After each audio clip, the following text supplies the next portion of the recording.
Hey BC, how you doing? Doompaul here again. Today what we're looking at is 3 more records, all metal. And I hope you guys are all doing well. I want to thank you guys who subscribed and been watching the shows and all that. It's about time I did some pure metal. Been hanging out in the Prague area for too long, and got a couple of really cool things to show you today. First up, we have Troubles, Plastic Green Head. Oh, that's some good glare. Picked this one up on the cheap. Always been a pretty big fan of Trouble. Well, I've always been a big fan of Eric Wagner's voice. Just sort of gritty and doomy, and sort of falls right into that whole category of traditional doom. And it's stupid shrink wrap.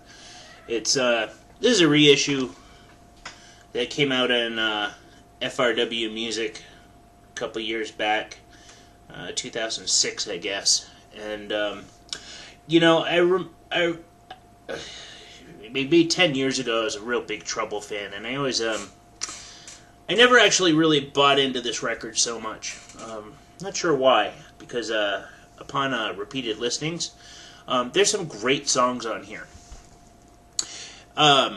It does, however, break Doompaul's metal rule number 3. Don't sing songs about dolphins. There's track number 4 is the Porpoise song, which well, not a bad song in its own right. It is about dolphins, and dolphins are the least metal thing ever.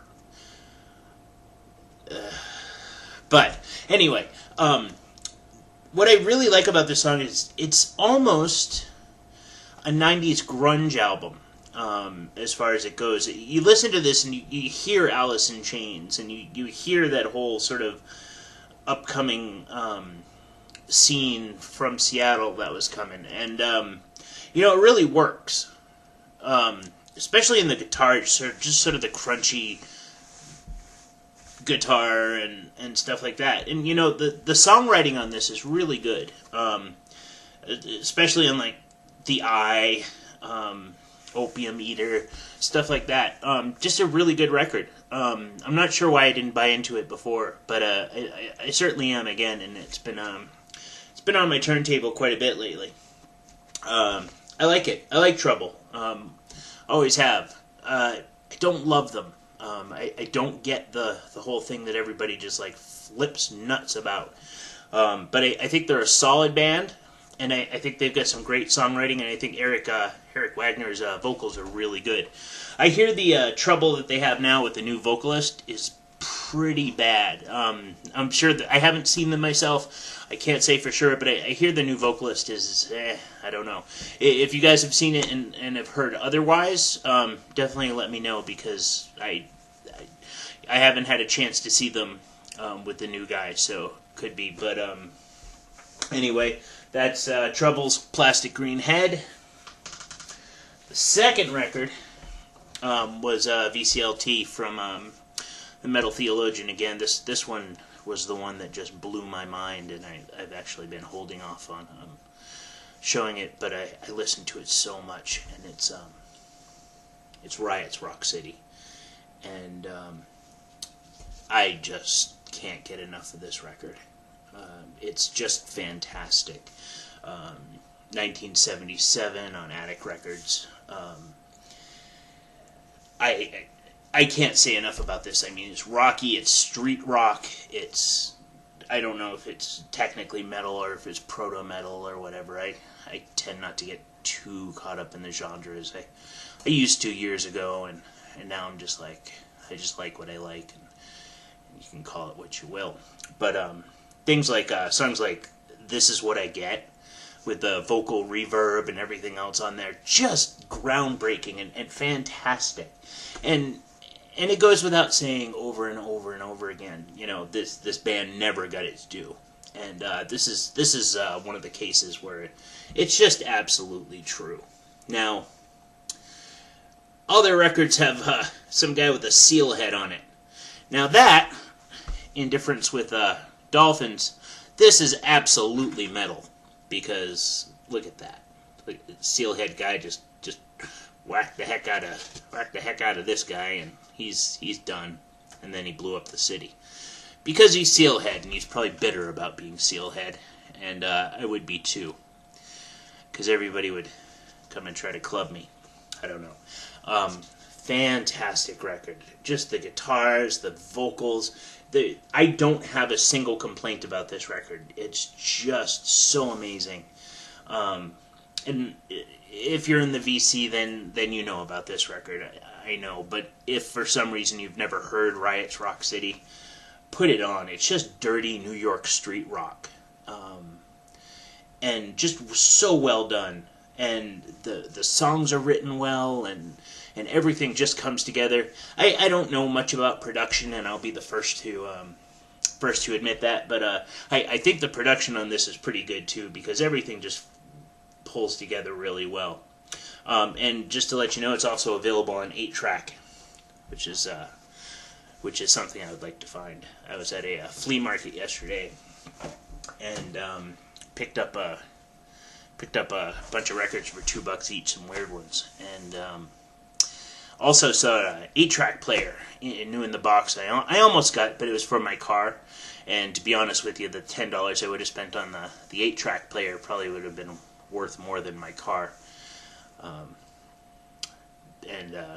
think if I tried to attach anything to my car, I would most likely electrocute both myself and the neighborhood and blow up what's left of my car. So I did pass, but anyway, on that, Riot, Rock City, listen to it. Now, let's get to the good thing. I had the great fortune to see Pentagram live this week, and I got to be honest with you. After seeing the Pentagram movie, which is on Netflix, I got to be honest with you. I wasn't expecting much. Bobby looked like he was pretty much hurting, pretty bad, and I just wasn't expecting much. This was so far from the truth that I can't even tell you. This was easily in my top five shows I've ever seen. Everybody was on point. Everybody. It was just, Griffin and everybody was just so good. I picked up Relentless, which has this beautiful gatefold cover. Let me try to do it without glare. On Peaceville Records. The show was amazing. I also managed to land, because I was up front the entire show. I also managed to grab the set list. Look at that. Look at what they played. It was just, and I got to tell you, the new stuff that they played was just as good as the old stuff. I was so amazed. Bobby was in top form. He is a dirty old man. He absolutely, in his show, he is a dirty old man. And Bobby's super skinny, and he had these spandex pants on that were just ripping in the crotch and everything else, and he was just to all the women in the audience, and I was just so impressed. It was just everybody was just amazing. I also managed to land a couple of guitar picks, so I was totally fanboying out the whole show. I was right up front and center the whole thing, and it was just amazing. Pentagram's always been one of the bands that actually got me into metal back in the San Francisco days, and I remember walking with Aaron and my friend Richard, and Richard was going through all the different genres of metal, and one of them, and he was just telling me all about it. And this was when I was just getting right back into it. I told you before, probably the record that got me back into metal was System of a Down, Toxicity, and he was like, oh, there's so much more, man. There's so much more. And he started rattling off, there's thrash, there's death, there's death doom, there's doom. And I was like, wait a minute, doom metal? That's what I'll do. And so just blindly I decided that was going to be the genre that I followed. And boy, I'm glad I did, because there's so much good stuff, and that evolved into stoner and everything else, and I really dug that whole genre. Still do. You might not hear it as much because I don't actually have all that much yet in my my vinyl collection, but I am definitely working on that. But I was happy to be able to do an entire metal show and a 2/3 doom show, even, hence my name. A lot of, but just going back to Pentagram for a minute, they are so good, just so good, and you can't even describe why. I'm sure you can if you're an audiophile or whatever, but man, every time I put on this record, and over the years I put this record on many times, and it's just one of those ones where you can be sitting in your bedroom, and if it comes on, you're like, rah, rah, every time. The only other band that does this to me is the Lord Weird Slough-Fag, which is another fantastic band that I'll get into once I actually get some in my collection. But Pentagram, man, so good indeed.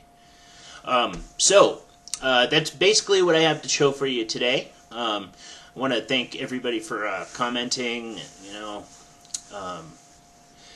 You guys have been keeping me going, and this is some fantastic stuff. And I really enjoy being in the BC. It's some good stuff. So I guess that's all I have for today. Hopefully next week I'm going to have a special guest. We'll see. I don't know. Sometimes it happens, sometimes it doesn't. The weekends are tough for people. So that's all. But thank you guys all for watching. Subscribe if you haven't. I guess. I don't know. Whatever. It's all good. I'm going to make them anyway, because that's what I do. So thank you guys, and have a great week. Talk to you soon. Bye.